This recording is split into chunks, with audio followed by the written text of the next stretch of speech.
everybody, and welcome. It is time for the Wednesday night edition. It is week 4. It is game 4, and I'm on the phone with a happy coach. He lives in Helena, Alabama. I think he does. I think he still does. But anyway, he is the head coach of the Helena Huskies, and he is currently 3-0 and had a great game against Wetumpka and the Indians. Talk about it, Coach. Well, we didn't start out too well, and it's like I told the local guys here.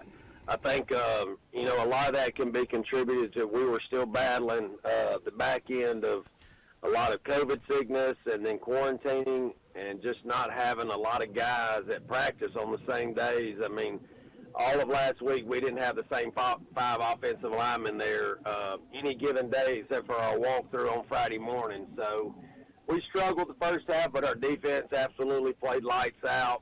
Our middle linebacker, Joseph Roberto, had 18 tackles, 6 for a loss, 4 sacks, and a caused fumble. So our defense came to play Friday night, and they held us up in the first half until we were able to go in and kind of make some adjustments at halftime and come out and begin to run the football again.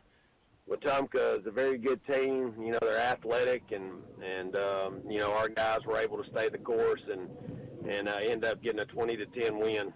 Looking back on Friday night, and you just reflect and everything, and you think about everything your seniors have been through. As a head coach, how does it? I mean, was you able to take a deep breath and just enjoy it just for a minute? Well, you enjoy it for a little while, but I don't know how this sounds, but I think a lot of head coaches will agree with me.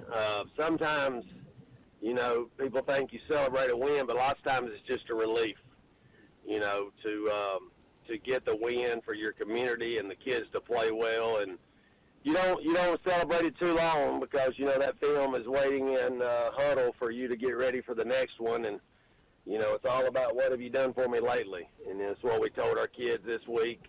We got to focus on Benjamin Russell and not worry about the last 3 games, or we're 3-0, and the hardest thing to do is defeat ourselves, and just not get caught up in being 3-0 and thinking too much of ourselves, and continue to work and get ready for Benjamin Russell Friday night.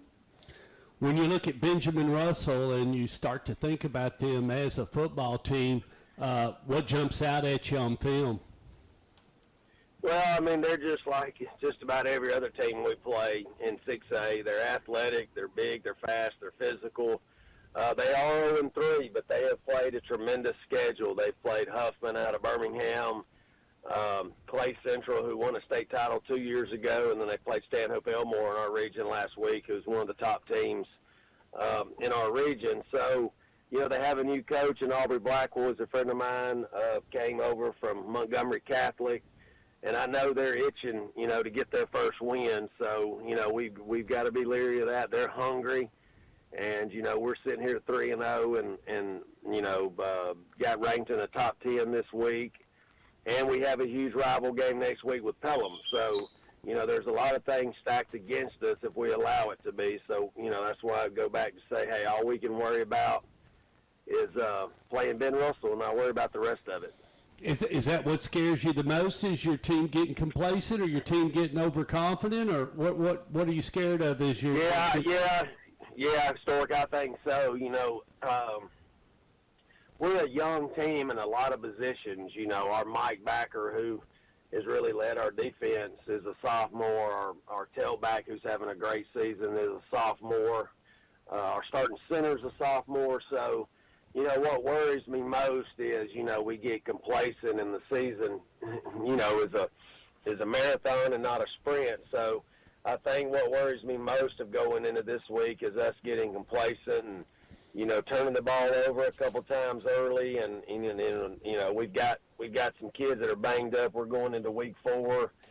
Both our safeties may be out Friday night, and we got a couple other injuries, just like everybody else, going into this portion of the season. So, we got to have guys step up, and it's kind of like I told them with COVID. Nobody cares who's out. On the scoreboard on Friday night when it goes across all the news stations in Alabama, there's not an asterisk that says, how many people you had out or how many people you had injured.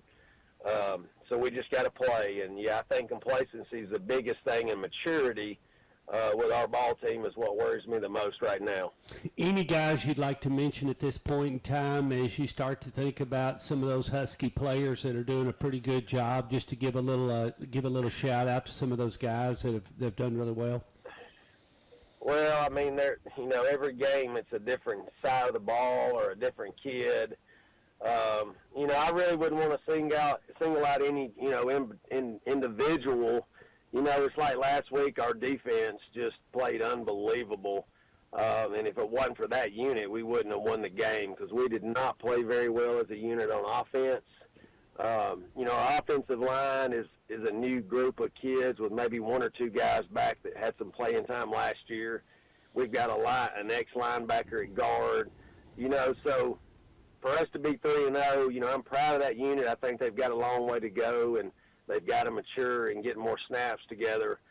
Certainly proud of our defense. They're averaging, giving up 8 points a game. And we're going to need that again Friday night. This team is explosive. They have a big-time sophomore quarterback. He's 6'4", 220 pounds. He's got a big arm.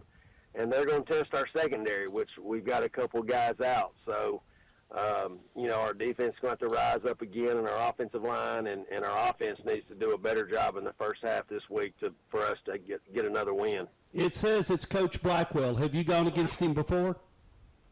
I have not. Aubrey has been the head coach at Montgomery Catholic down in Montgomery, Alabama. They went to the state finals last year. He's a heck of a coach, a friend of mine. So I have not gone against him, but I can tell his presence at Benjamin Russell from last year, this year, the kids are bigger and faster. And, even though they haven't won a game, you can tell they're on the cusp of getting over the hump. Well, I got to ask you a question. Do you know anybody famous from Alexander City? Do I know anybody famous? Well, I think there was a receiver from there that was pretty good, Terrell Owens, if I'm not mistaken. Okay, was he from? I did not know he was from Alexander City. Now you just taught me something. But anyway, I don't know him. I don't know him. Okay. I'm going to tell you somebody I know that's a little bit famous. Kendall Graveman. He pitches for the Houston Astros. He's from Alexander City. Yeah. And the only way I know him is I know him through Sonny, because when Sonny got married, I met Kendall at the wedding. And just a great guy. Met him at the wedding, just a fine guy. Well, Alexander City and Benjamin Russell High School have a long history of successful athletics, especially when the Russell Corporation was based out of there.